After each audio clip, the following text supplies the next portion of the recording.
First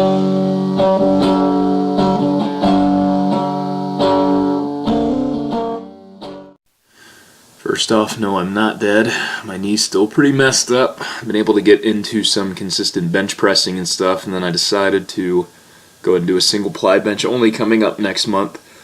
I do a couple of different things, a couple of different barbell clubs, and we got a bunch of guys from our Iron Strong Barbell Club going competing at the USPA Maryland State Championship. So I'm going to go help them out, and then I'm just going to try to throw on a bench shirt and see how that goes. Just wanted to do this because I got a lot of videos about asking how I'm doing my shirt work and stuff like that. I just figured it'd be easier to talk about it while it's happening. Doing a lot of stuff with bands and stuff like that recently. Just finding like an end range with the band and then flexing into it and contracting and relaxing and stuff, not going through like a huge range of motion, but it's kind of that same concept of like pails and rails and stuff, and just really increasing that kind of active range of motion and not just stretching doing dumb shit. I'm still not too far out from having a total labrum repair a year ago too, as well as my knee, and I should probably just blow my brains out. This is the first working set with the shirt today. I'm doing reverse bands. I was trying to find like a pretty heavy set of 2. I used the boards for the first set here because I wasn't sure if it was going to go down all the way. The shirt's pretty loose. It's about 2 sizes too big. I'm hoping to gain about 10 or 15 pounds in the next 30 days. Hopefully get it on there a little bit tighter.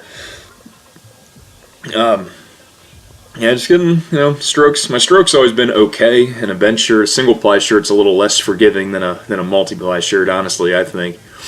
But, yeah, I mean, just the way I'm planning all this stuff out is I'm basically just working on a couple of different modes of accommodating resistance for right now, just working on dialing in the groove of the shirt, which is really all that matters. This will probably be the shirt I use, even though it's too big. I mean, I don't really care. My goal is to just get one lift in and not, kill myself or do some kind of catastrophic, horrible thing. So the plan anyway today was, again, find something that touches, work up to a heavy set of 2. This is 445 right here. This is probably the best set all day besides my last one with 405. But this felt pretty solid. Now the hardest part about working in the shirt right now is I'm only really driving off of one leg. I'm still technically not allowed to do anything where my quads are loaded and my kneecap moves, which is all walking and leg drive and everything else. I did a good job keeping my tension here, did a good job driving my stomach up as hard as I could. Elbows tracked pretty good. Like I said, I've always been pretty decent in a bench shirt. It's been nice getting some heavy weight in my hands again, even though this is about fucking 75 pounds less than what I was at moving without the bench shirt on with reverse bands and stuff, but it'll come back, I guess, at some point. This was 455. Again, he's moved pretty good. I just got a little loose in the second one. My left arm took forever to lock out. Next week, I'll probably do something where I'm going to work on another like kind of 2 rep max or a 3 rep max, or really like, especially if you're kind of converting from raw to equipped benching, especially working on keeping tension for more than 1 rep at a time, even though it feels like your body is destroying itself from the inside out. Oh, here you go. Ooh, there it is. Just like prom night.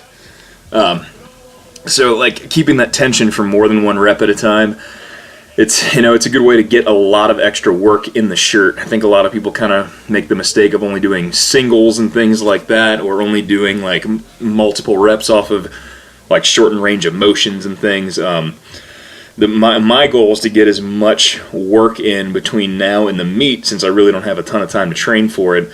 Doing full range of motion stuff where the bar actually touches. So like I said, next week I'll probably do some mini bands against the bar with the shirt on, take them off, try to find, maybe just a regular 2 rep max without any accommodating resistance.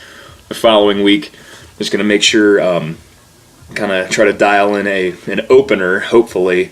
Then the rest of the time is going to be just working on that groove, really trying to get everything I can out of the shirt. Because realistically, I'm not going to get too much stronger between now and then, but I can definitely get the shirt a little bit tighter by gaining a little bit of weight, and then just trying to work on, just getting every ounce of it out of it I can by where my elbows are tracking and stuff like that. But hopefully hopefully it's clarified some stuff. I know I didn't answer too many questions, but that's just kind of where my head's at right now. Obviously, I've got a little more in-depth volume and sets and rep schemes and stuff like that, but I can get a little more into that the next time I throw the shirt on. Thanks.